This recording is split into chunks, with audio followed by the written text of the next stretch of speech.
네, 오후장 들어서 낙폭이 더 깊어지고 있고 당분간 시장의 약세가 지속될 수 있다. 이런 전망들이 오늘 하나둘씩 나오고 있습니다. 그럼에도 불구하고 틈새를 파고들 만한 섹터와 종목이기 오늘 제가 또 열심히 찾아봤고요. 오늘 시장에서는 어떤 이슈들이 부각이 됐는지 하나씩 타임별로 정리를 해보겠습니다. 마이크로소프트가 미국과 유럽에서 임대 예정이었던 혹은 기존에 임대가 되어 있었던 데이터 센터 계약들을 취소 그리고 연기했다라는 소식이 전해지면서 전력기기 그리고 일부 반도체주들이 오늘 주가 영향을 받고 있는 상황이고요. 엔터주들은 오늘 그 안에서 상당히 선방을 하고 있습니다. 오후 1시 50분을 기점으로 속보가 나왔습니다. 의성 산불이 청송 쪽으로 다시 재확산이 되고 있다라는 뉴스가 더해졌는데 모쪼록 아무쪼록 산불이 좀 잘 진화가 돼서 더 이상 큰 피해가 없길 바라겠습니다. 그리고 오늘 오후장 심상치 않은 시장의 낙폭을 2시 타임라인에 적어봤습니다. 네, 그럼 첫 번째 투자 텔미 시작하겠습니다. 어제 이어서 오늘도 화장품 얘기로 시작을 해보겠습니다.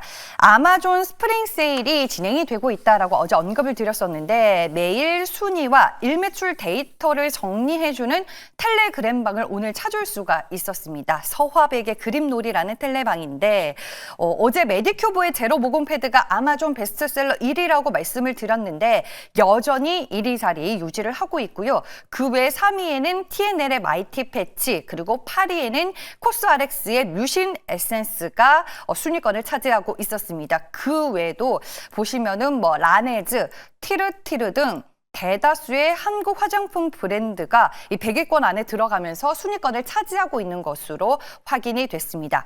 그리고 하나증권 박은종 애널리스트의 화장품의 관세 영향에 대한 코멘트도 찾을 수가 있었는데요. 일단 화장품 같은 경우에는 현재 보편 관세 수준이 적용될 것으로 예상을 하고 있고요.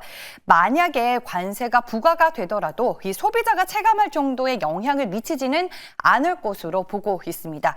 그리고 일부 화장품 업체들 같은 경우에는 이미 미국 현지 공장에서 바로 대응이 가능하도록 주요 업체들을 중심으로 일반 의약품에 한해 대응을 내놓고 있는 상황이라고 합니다. 그럼 현재 미국에 공장을 보유하고 있는 업체들은 어디가 있을까요? 코멘트 보시면요. 코스맥스는 현재 뉴저지에 공장이 있는 상황이고요. 한국콜마는 미국 캐나다의 화장품 ODM 업체를 인수를 해놓은 상황입니다. 그리고 코스메카는 잉글우드랩의 뉴저지 토토와 공장을 보유하고 있는 것으로 알려지고 있습니다. 그동안 지난해 화장품 업종이 워낙 빠르게 성장을 해왔었기 때문에 여기에서 한 단계 더 레벨업 될 수 있을까라는 의구심이 최근에 시장에서 많이 작용을 하고 있는 걸로 알고 있는데 다시 한번 데이터들을 보니까 연초 들어서 K뷰티의 진가가 재확인되는 것 같습니다. 이익 성장을 높여가고 있는 구간이기 때문에 올해 또 한 번 재평가가 이루어지지 않을까라는 생각을 개인적으로 오늘 많이 하게 됐고요. 관련주들 오늘 주가 분위기 오후장에서는 어떤지 한번 살펴보도록 하겠습니다. 앞서서 미국 현재 이제 공장이 있는 주요 기업들 한국콜마와 코스맥스, 코스메카 코리아 언급을 드렸었죠. 오늘 코스메카 코리아 오후장 들어서 3%대 주가 상승 흐름 유지를 하고 있고요. 마녀공장이 오후 1시 40분을 기점으로 5%가 넘는 주가 강세 흐름을 잠깐 보여줬었는데 마녀공장의 갈락 나이아신 에센스가 일본에서 상당히 인기가 많나 봐요. 이번에 일본의 3세대 에센스가 론칭이 됐는데 당일 온라인 쇼핑몰 순위를 휩쓸면서 일본에서 대표 K브랜드로 자리매김을 해나가고 있다고 합니다. 바로 이 구간입니다. 일본에서 에센스가 상당히 큰 인기를 누리고 있다라는 내용이 보도됨과 동시에 주가 장중 고점 찍는 흐름 나왔고요. 현재 3%에 가까운 오름세 유지를 하고 있습니다. 다음 두 번째 투자 텔미 내용입니다. 네, 한한령 해제 기대 속에 엔터 쪽은 지금 모멘텀이 계속 추가되는 모습입니다. 일단 3월 말에 중국 엔터 대표단이 방한할 예정이고요. 관세의 영향도 없는 데다 국내 아티스트들이 속속 중국을 방한했거나 아니면 방한을 준비하고 있는 것으로 알려지고 있습니다. 여기에 오늘 이제 한국투자증권이 올해 이익이 기대된다라는 평가와 함께 SM의 목표 주가를 13만 원으로 상향 조정하면서 오늘 시장 안에서 일부 수급주들이 엔터주 쪽 쪽으로 가는 움직임이 포착이 되고 있습니다. 최근에 중국은 한국 관광객을 적극 유치하는 등 한국과 관계 회복을 모색하면서 한류 콘텐츠도 다시 받아들이고 있는 것으로 파악이 되고 있고요. 걸그룹 아이브는 20일에 중국 상하이를 방문해서 팬사인회를 열었었고 트와이스 역시 22일에 상하이에서 새 앨범 홍보를 위한 행사를 진행한 것으로 알려지고 있습니다.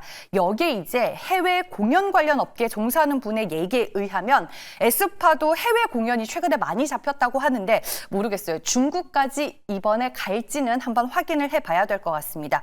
그리고 오늘 텔레그램방에서 이 짤이 상당히 많이 돌았습니다. 투자타임에서만 보여드릴 수 있는 자료이기 때문에 제가 준비를 해봤습니다. 엑소 콘서트 현장에서 이제 찍힌 영상입니다. 백현과 시우민이 이제 대화를 나누는 내용인데 우리 공연 한 번 더 한다. 아직 공지가 안 나간 것 같은데 힌트를 주겠다. 근데 일단 한국은 아니고 이번에 공연하는 곳이 진짜 오랜만에 가는 곳이다라고 얘기를 한 것으로 알려지고 있습니다. 여기에서 진짜 오랜만에 가는 그곳이 중국일 가능성이 상당히 높다라는 추측이 또 한 번 제기가 되고 있습니다. 엔터주들 흐름 보겠습니다. 오늘 오전장부터 시장 흐름 보신 분들 같은 경우에는 주가 오전부터 반응을 하고 견조했다 다 알고 계실 것 같습니다. 노무스와 SM이 현재 3에서 4%대 주가 상승 흐름 보여주고 있고요. SM은 신고가를 경신하는 흐름 나와줬죠. 그 외에 하이브와 YG 플러스가 1%대 주가 상승 흐름 유지를 하고 있습니다. 마지막 세 번째 투자 텔미입니다. 네, KT&G 얘기인데요. 미국의 유명한 이제 래퍼 카디비가 한국의 정관장 에브리타임을 섭취하는 영상이 틱톡에 올라오면서 조회수 100만 회를 넘어선 것으로 알려지고 있습니다. 정관장 홍삼 하면 시장에서는 관련주로 KT&G를 이제 꼽을 수가 있을 텐데 홍삼까지 글로벌 세계로 뻗어나가는 K 음식료 정말 대단하다라는 생각을 다시 한번 해봅니다. 이 영상은 이제 제가 오전에 이미 다른 텔레그램방에서 봤었거든요. 오후에 다시 업로드가 됐습니다. 이 기사가 오전에 나왔는데 영상은 이제 보여드릴 수가 없고 캡처된 화면이 기사로 나온 이 부분입니다. 네, 카디비가 정관장의 에브리타임을 들고 틱톡 영상을 찍는 모습이 이제 확인이 되고 있습니다. 내용에 대해서 이제 조금 더 말씀을 드리면 카디비가 오늘이 아니고 13일에 틱톡 채널에 건강관리법을 소개하면서 홍삼 이 에브리타임을 직접 먹는 모습을 공개를 했나 봐요. 카디비가 출산한지는 알고 있었는데 찾아보니까 저랑 딱 3일 차이로 출산을 했더라고요. 제가 지난해 9월 4일에 출산을 했는데 이분은 2024년 9월 7일에 출산을 한 것으로 확인이 되더라고요. 출산을 한 지 얼마 안 돼서 그런지 30대가 돼서 그런지 잠이 안 온다면서 그래서 피로가 많이 쌓여 있었는데 한국의 홍삼 에브리타임을 먹고 나니까 완전 깨어있는 느낌이 든다라고 틱톡 영상에서 언급을 했습니다. KGC 인삼공사의 에브리타임 제품이 미국에서 현재 판매 중이고요. 이번에 이 카디비 효과로 홍삼에 대한 미국인들의 반응이 상당히 뜨겁다고 합니다. 네, 주가 흐름 볼까요? 바로 이 구간입니다. 기사가 9시 40분에 나왔는데 정확히 딱 이 지점에서 KT&G의 주가가 크게 반응한 것 확인이 됐고요. 그 이후로도 견조한 주가 상승세를 유지를 하고 있습니다. 현재 구간 1.70% 오른 11만 1,900원을 유지하고 있습니다. 네, 이렇게 해서 오늘 시장에서 눈여겨볼 만한 이슈들 모두 만나봤고요. 엠빈골드 최현덕 매니저 연결해 보겠습니다. 안녕하세요. 네, 안녕하십니까. 최현덕 매니저입니다. 네, 오늘 시장 참 재미없다라고 생각하는 투자자분들이 많으실 것 같은데 그럼에도 불구하고 우리가 놓치지 말아야 할 중요한 투자 뉴스 뭐가 있을까요?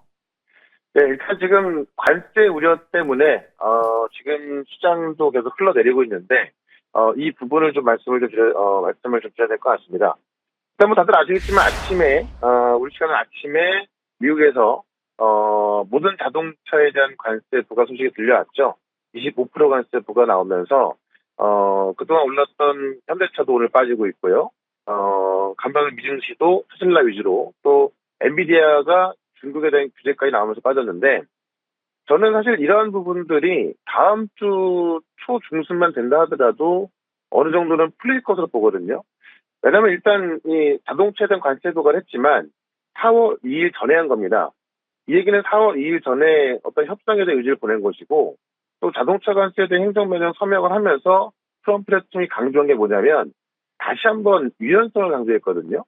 이 유연성을 강조했다는 얘기는 협상을 하겠다는 이야기이기 때문에 그리고 나서 바로 유럽에서도 이제 반응이 나왔는데 대화를 통해서 풀어나가겠다라고 했습니다. 이 얘기는 결국 남은 4월 2일까지 아마 협상력에 있어서 협상의 어떤 적극성이 더 나올 것 같아요. 그런 관점에 있어서 지금 당장은 자동차 전반적인 관세 때문에 좀 우려가 됩니다만은 다음 주에는 이 협상이 시작될 수 있기 때문에 올해 다음 주부터는 그런 악재가 해소될 수 있다는 거고요. 특히나 중국의 엔비디아 규제 같은 경우도 원래부터 이제 미국 이 트럼프 정부 그 바이든 행정부부터 트럼프 행정부까지 계속 규제가 되고 있는 상황에서 엔비디아의 중국 매출이 13% 정도거든요. 그런 부분에서 원래 규제가 되던 부분인데 중국에서 또 자체적으로 규제하겠다고 하니까는 그게 또 악재가 된 건데 그런 부분 사실 이 엔비디아의 어떤 중국 매출에 대한 우려는 계속 나왔던 겁니다. 새로운 악재가 아니고 또 마이크로소프트 투자 축소 우려 같은 경우도 오픈 AI와 헤어지기 때문에 그에 대한 어떤 그 데이터 센터 계약을 취소하는 거라서 그 부분도 다 나왔던 내용들인데 새롭게 부과될 게 없거든요. 결국에는 관세 때문에 빠진 거기 때문에 다음 주 초 그러니까 4월 2일까지 어떤 협상의 실마리만 나온다 하더라도 시장은 빠르게 받는 가능성이 있다라는 거죠. 그런 관점에 있어서 오늘 같은 경우도 이제 새로운 좀 재료가 나왔고 좀 모멘텀이 좀 확실해지는 그런 종목들이 있는데 오히려 그런 종목들을 좀 싸게 살 수 있는 기회를 좀 보여집니다. 그런 관점에서 또 실적이 좀 좋아지는 종목으로 오늘도 한 종목도 말씀을 좀 드려보도록 하겠습니다. 네, 말씀해 주셨던 그 조건에 부합할 탑픽 종목 뭘까요? 현재가가 지금 현재가로 말씀을 드릴 거고요. 하나비전이라는 종목입니다. 57,900원인데 지금 하나비전이 PC본도 시장에 새롭게 진입을 하고 있죠. 그러니까 하나 세미텍이 지금 두 번째 계약을 따내면서 이 가치가 계속 반영돼야 된다라고 보고 있는데 한 증권사 보고서를 봤더니 이 하나세미텍의 적정 가치를 1.7조 원 보고 있습니다. 그럼 지금 하나비전과 본다고 한다면은 그 가치가 전혀 반영이 안 되고 있다라는 건데 지난 14일 날 하이닉스의 70분도 수가 나왔었거든요. 그리고 나서 앞으로 공격적인 수주가 들어갈 거다라고 했던 거고 시장에서는 좀 의심을 했던 건데요. 오늘 두 번째 수주가 나왔죠.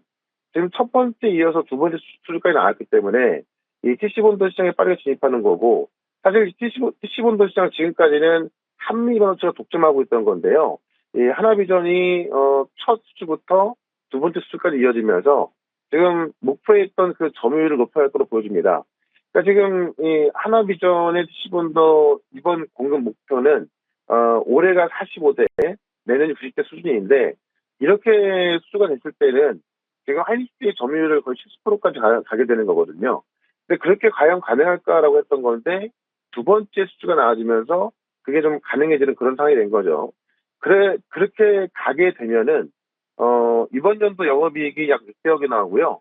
내년 목표까지 간다고 한다면 1,200억 나오거든요. 그럼 그걸 가치로 환산해 봤을 때 하나세미텍은 약 1.7조 원 정도 나오기 때문에 지금 그 하나비전의 시총은 너무 저평가받고 있는 거다라는 거죠. 네, 그런 관점에 있어서 수주로 확인되고 있기 때문에 하나비전을 좀 관심을 가져보자. 만약에 시장이 좀 정상화된다면은 아마 이런 종목들이 가장 땡이 할 것 같습니다. 일단 목표가는 75,000원, 손절가는 53,000원 말씀을 좀 드려보겠습니다. 네, 하나비전에 대한 투자 포인트 들어봤습니다. 어제 이제 소개해 주셨던 대진첨단 소재 오늘 장중에 9% 넘게 오르면서 굉장히 강한 주가 퍼포먼스를 또 보여줬거든요. 종목 리뷰와 함께 마지막으로 무방 일정 들어볼게요. 네, 이번 주 시장이 안 좋았음에도 불구하고 YG 플러스 같은 경우도 바로바로 급등했고요. 어제 말씀드렸던 대진첨단 소재도 바로 급등이 나오고 있는 건데 결국은 이 대진첨단 소재 같은 경우는 미국 현지에서 또 생산하다 보니까는 이 관세에 대한 어떤 불확실성에 있어서 또 가장 수혜가 되고 있는 거죠. 그런 관점에서 또 올라가고 있는 거고 지금 시장에 빠지고 있음에도 불구하고 강세를 유지하고 있습니다. 결국에는 이런 기업들이 이런 관세 리스크가 확대되는 상황에서 올라가기 때문에 좀 준비를 해야 될 것 같은데 잠시 뒤 영상 하나 올라갈 것 같은데요. 지금 관세부가 있어서 우리가 어떻게 대응해야 될지 또 다음 주에 사라지는 악재가 뭐가 있을지 영상 올라갈 거니까는 유튜브에서 최현덕 검색하시고요. 영상 확인해 보시고 저는 또 내일 이 시간에 다시 뵙도록 하겠습니다. 고맙습니다.